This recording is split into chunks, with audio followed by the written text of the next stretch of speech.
क्या ममता बनर्जी ने कांग्रेस को हमेशा के लिए नकार दिया? क्या 2026 में पश्चिम बंगाल की राजनीति में बड़ा उलटफेर होने वाला है?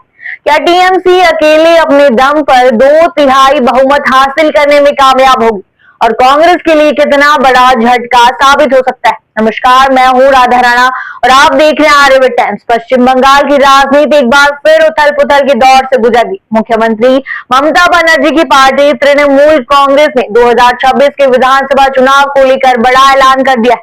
पार्टी ने साफ कर दिया है कि वह कांग्रेस के साथ कोई गठबंधन नहीं करेगी और अकेले चुनाव लड़ेगी। ममता बनर्जी ने इस फैसले का ठीकरा कांग्रेस और आम आदमी पार्टी पर फोड़ा है, जिनकी असफलता को उन्होंने विपक्षी एकता की कमजोरी का कारण बताया। टीएमसी के इस फैसले के बाद बंगाल की राजनीति में कई सवाल उठने लगे। क्या कांग्रेस के बिना टीएमसी अपनी राजनीतिक ताकत को और मजबूत कर पाएगी या फिर बीजेपी को इस टूट फूट का फायदा मिलेगा? इस पूरे घटनाक्रम को समझने के लिए हमें ममता बनर्जी के हालिया बयानों पर नजर डालनी होगी। ममता बनर्जी का बड़ा ऐलान। ममता बनर्जी ने अपनी पार्टी के विधायकों और मंत्रियों से साफ कह दिया है कि टीएमसी 2026 में चुनाव में 2/3 बहुमत हासिल करेगी और इसके लिए उसे कांग्रेस की जरूरत नहीं है। उन्होंने कहा कि कांग्रेस एक डूबता जहाज है और उनके साथ गठबंधन करना फायदेमंद नहीं होगा। टीएमसी सांसद कीर्ति आजाद ने भी इस बयान का समर्थन किया और कहा कि कांग्रेस ने कई मौकों पर विपक्षी एकता को नजरअंदाज किया है। कीर्ति आजाद ने कहा, हमने कांग्रेस को कई बार गठबंधन के लिए बुलाया, लेकिन उन्होंने हमारी बात नहीं सुनी। वे खुद को बहुत सक्षम मानते हैं, लेकिन सच्चाई यह है कि बंगाल में कांग्रेस का कोई अस्तित्व नहीं बचा है। ममता बनर्जी को कह रही है वह बिल्कुल सही है। तो कांग्रेस से नाराज है ममता बनर्जी। दरअसल हाल ही में हुए दिल्ली और हरियाणा विधानसभा चुनाव में विपक्षी एकता पूरी तरह से विफल रही। ममता बनर्जी ने इस हार का जिम्मेदार कांग्रेस और आम आदमी पार्टी को ठहरा। उन्होंने कहा, विपक्षी दलों का आपसी तालमेल बेहद कमजोर है और कांग्रेस इसमें सबसे बड़ी बाधा बन गई। टीएमसी का कहना है कि कांग्रेस जब खुद अपने सहयोगी दलों के साथ मिलकर चुनाव नहीं लड़ पा रही तो विपक्ष को एकजुट करने की बात कैसे कर सकती? ममता बनर्जी का मानना है कि बंगाल में कांग्रेस अब कोई प्रासंगिकता नहीं रखती, इसके लिए उनके साथ गठबंधन का कोई मतलब नहीं बनता। क्या बीजेपी को होगा फायदा?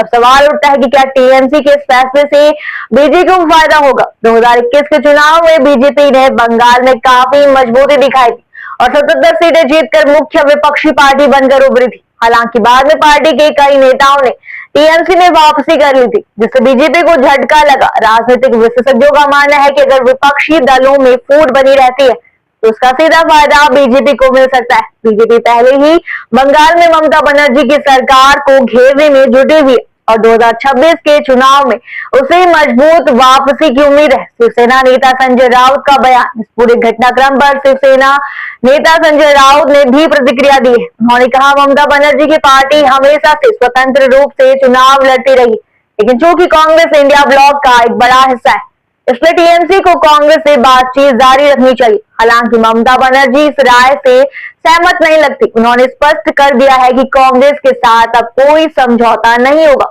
और टीएमसी अपने दम पर ही चुनाव लड़ेगी। ममता बनर्जी के इस फैसले को लेकर कई तरह की चर्चाएं हो रही है।